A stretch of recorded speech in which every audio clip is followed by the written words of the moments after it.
Há bilhões de anos atrás, a vida surgia no planeta Terra. E para isso, o primeiro ser vivo precisou enfrentar uma série de diversidades. Mas mesmo com todos esses desafios, a vida prosperou e hoje nós temos uma imensa biodiversidade aqui no nosso planeta. Se você quer conhecer sobre a origem dos seres vivos aqui no planeta Terra, eu te vejo depois da vinheta.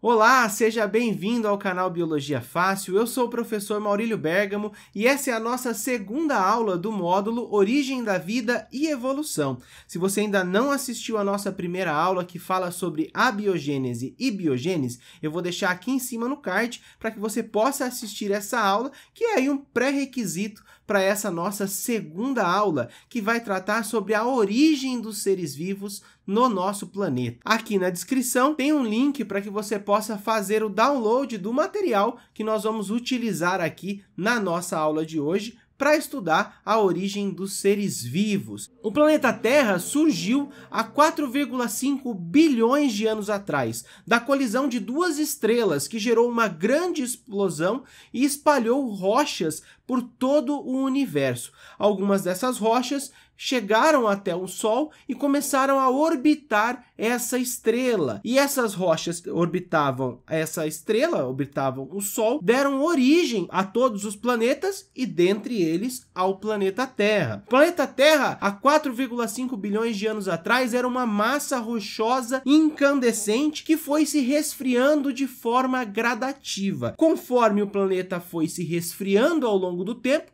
ele foi originando os diferentes tipos de rocha que moldaram a paisagem e também contribuindo para o surgimento de uma atmosfera primitiva. O resfriamento do planeta fez com que surgisse aí eventos de precipitação, ou seja, a água ficando disponível no nosso planeta e também originando os oceanos primitivos, de onde nós acreditamos que surgiu o primeiro ser vivo. Diante de todos esses eventos, surgiu o que nós chamamos de biosfera, o sustentáculo da vida, a possibilidade de haver vida dentro do nosso planeta. Então, toda a biosfera que nós temos hoje é resultante de uma série de eventos que aconteceram ao longo dos primeiros bilhões de anos do planeta até chegar ao surgimento do primeiro ser vivo. Pensando nisso também, é importante nós trabalharmos o conceito de zona habitável. Quando a gente pensa no planeta Terra, ele está inserido dentro de uma galáxia chamada Via Láctea, mas ele está inserido em um local da Via Láctea que nós chamamos de Braço de Órion. Quando a gente aprofunda dentro dessa imagem aqui, nós podemos observar de que o planeta Terra ele não está nem no centro da nossa galáxia, um local onde tem uma dissipação muito grande de energia e impossibilitaria o surgimento da vida, e ele também não está na periferia da galáxia. Ele está centralizado na nossa galáxia em um local que nós chamamos de Braço de Órion. O sistema solar por si só está em um dos locais onde possivelmente nós poderíamos encontrar vida. E quando a gente olha só para o nosso sistema, olha só, o planeta Terra ele está em uma distância em relação à nossa estrela, ao Sol, que permite, dentre outras coisas, a presença de água no estado físico líquido. Se o planeta Terra estivesse mais próximo do Sol, a água evaporaria, e se ele estivesse mais distante do Sol, nós teríamos água no estado físico sólido. Por isso que quando a gente pensa nas missões astronômicas que vão aí procurar vida no universo,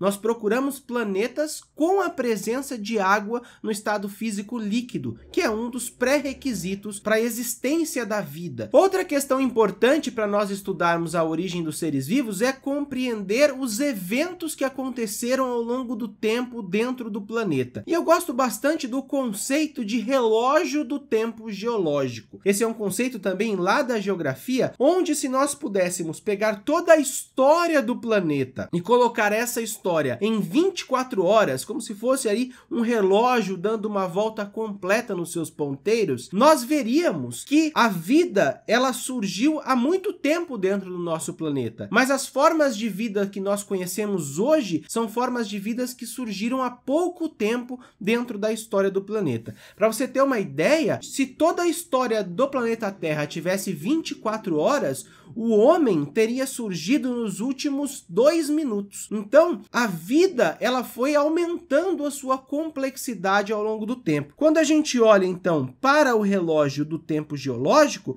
nós podemos perceber de que a vida surge há 4 bilhões de anos atrás no nosso planeta. Acredita-se que lá, num período que nós chamamos de radiano, foi quando surgiu-se a vida no nosso planeta. E a vida surge de forma bastante simples e vai aumentando a complexidade ao longo do tempo. De acordo com essa escala biológica, primeiro surgiram os procariotos, depois os eucariotos, depois a vida se tornou multicelular e assim ela foi aumentando de complexidade ao longo do tempo. Então, quando a gente pensa em estudar a origem do primeiro ser vivo, a origem dos seres vivos, nós estamos procurando um ser vivo que apresenta uma pequena complexidade biológica, que foi ali a primeira forma de vida a surgir no nosso planeta. Pensando nisso, então, a Terra primitiva era um local muito inóspito para a vida. Por quê? Os oceanos primitivos apresentavam um pH bastante baixo, ou seja, um pH ácido.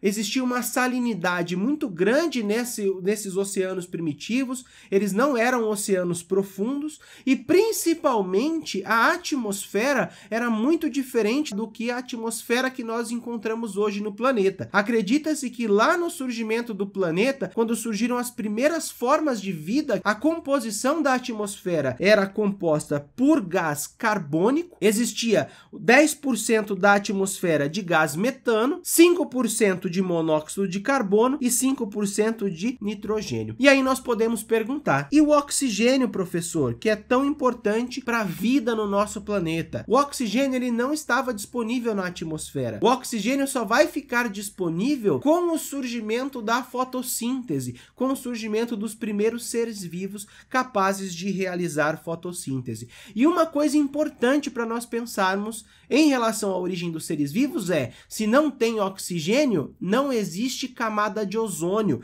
porque o ozônio ele é a junção de 3 moléculas de oxigênio. Portanto, nessa Terra primitiva, os raios ultravioleta que vinham do Sol atingiam a superfície do planeta sem nenhuma proteção pela ausência da camada de ozônio. Talvez esse seja um dos fatores que levou ao surgimento do primeiro ser vivo. E sem falar também de que a temperatura no planeta lá há 4 bilhões de anos atrás era bastante alta. Então isso também pode ter contribuído para o surgimento da primeira forma de vida.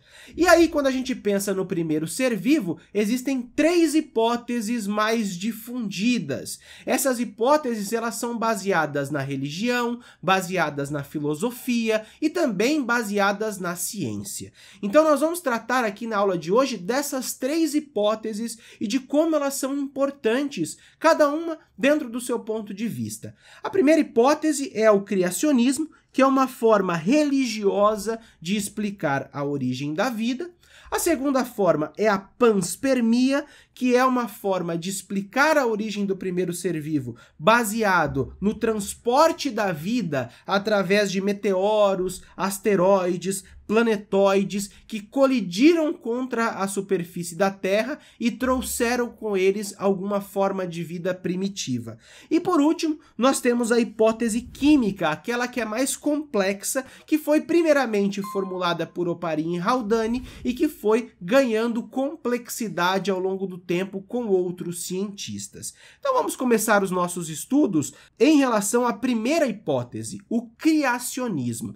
E aqui eu queria abrir um parênteses para que a gente deixe bastante claro que o meu objetivo não é aqui criar nenhuma polêmica em relação à fé, à diversidade religiosa de você que me assiste. O criacionismo ele é uma forma de explicar a vida que não tem um embasamento científico, mas tem o seu valor dentro dos aspectos filosóficos e religiosos. O criacionismo ele é uma explicação mítico-religiosa onde o homem surgiu a partir de um ser divino. E o criacionismo em si, ele surge da busca do próprio homem explicar a sua origem em relação à sua presença no planeta Terra.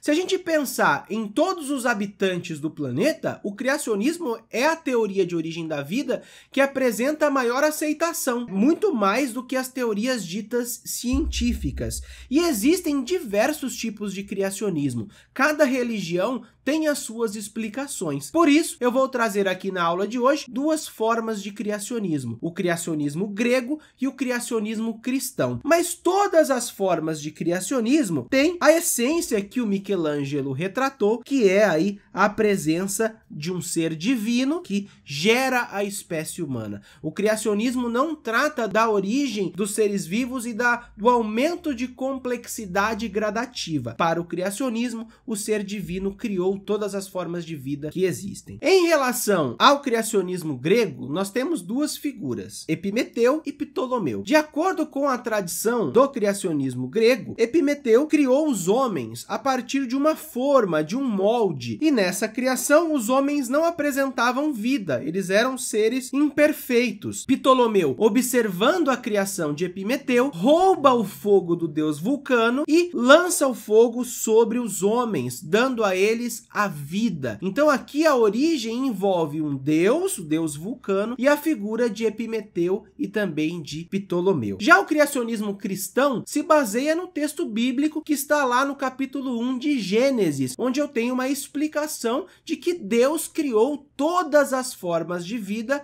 inclusive o ser humano. Essa retratação narrada lá no livro do Gênesis, capítulo 1 da Bíblia, traz, o homem sendo concebido depois que Deus cria o céu e a terra. Então, primeiro surge o céu, a terra, e depois Deus cria o homem e dá a ele o sopro da vida, soprando as suas narinas. Outra forma de se explicar a origem da vida no planeta é a panspermia. A panspermia surge no final do século XIX. No século XIX ficou definido de que o ser vivo ele teria que surgir a partir de outro ser vivo. E se baseando nessa ideia, dois pesquisadores, o Hermann von Helmholtz, que é um médico alemão, e o William Thomson, que é um físico inglês, vão aí formular a teoria da panspermia, que sugere de que a vida ela veio do espaço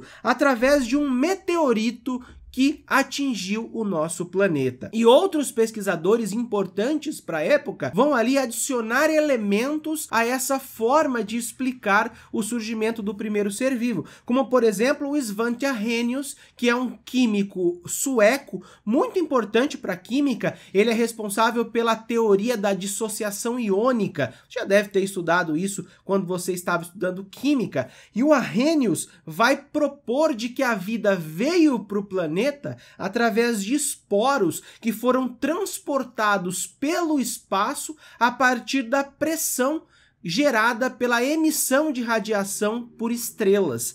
Então, existem uma série de explicações de como esse ser vivo pode ter chegado até o nosso planeta, mas todas essas explicações tratam de um ser vivo ou de moléculas orgânicas que chegaram à Terra a partir do espaço, que se originaram em outros locais do universo. E essa teoria, ela durante muito tempo, ela se contrapôs ao pensamento científico, mas nos últimos anos ela vem ganhando uma certa força, justamente pela evolução tecnológica que nós temos hoje e a capacidade de estudar os elementos que estão no espaço.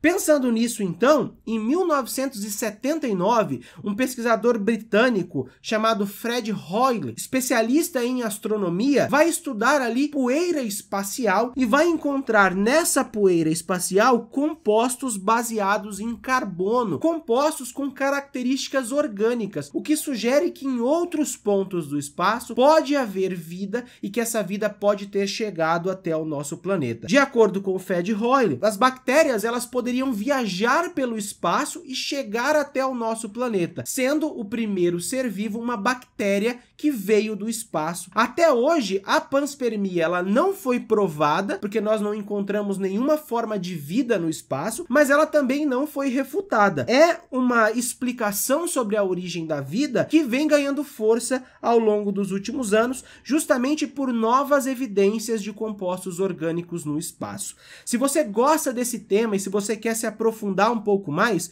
eu trouxe aqui algumas reportagens que eu sugiro a sua leitura, que vou deixar o link na descrição do vídeo, como essa da revista Galileu, que diz que a NASA encontra moléculas essenciais à vida da Terra em meteoritos. É uma notícia de 24 de novembro de 2019 e eu vou deixar o link aqui na descrição para que você possa complementar os seus estudos. Nós temos também essa daqui da BBC News, que diz o que é etanolamina, que é uma molécula chave para decifrar a origem da vida encontrada no espaço. Muito interessante também, essa reportagem é de 15 de junho de 2021. E também nós temos essa daqui do Olhar Digital, que diz que estudo reforça a teoria de que a vida pode ter surgido no espaço, de 31 de agosto de 2020. São 3 reportagens bastante interessantes e que trazem ali evidências sobre a panspermia. E a última forma de explicar a origem da vida no nosso planeta é a origem química, a evolução química dos seres vivos, que foi proposta na década de 1920 por 2 cientistas que não trabalhavam juntos, mas que formularam essa hipótese ao mesmo tempo. Um deles é o Alexander Oparin, um cientista russo, e o outro é o John Haldane, um cientista britânico. Os dois formularam a teoria sobre a origem da vida mais, digamos assim, cientificamente aceita nos dias de hoje. De acordo com Oparin e Haldane, o primeiro ser vivo surgiu de modificações lentas e graduais que causaram a formação de compostos orgânicos na Terra primitiva. E esses compostos eles eram muito similares a proteínas e carboidratos. Posteriormente, esses compostos orgânicos foram se agregando e esses agregados moleculares começaram a apresentar um certo metabolismo, dando origem ali ao que nós vamos chamar de coacervados. Como a evolução química dos seres vivos é algo muito interessante, nós vamos ter uma aula só para tratar dessa temática. Então a próxima aula do nosso módulo de origem da vida e evolução vai tratar sobre a origem química dos seres vivos e toda a complexidade, os diferentes cientistas que trabalharam para formulação do conhecimento científico que envolve esse tema. Finalizo a nossa aula por aqui, então. Não deixe de se inscrever no canal, de deixar aquele like, ativar as notificações e eu vejo você na próxima aula aqui da nossa disciplina. Bons estudos e até a próxima!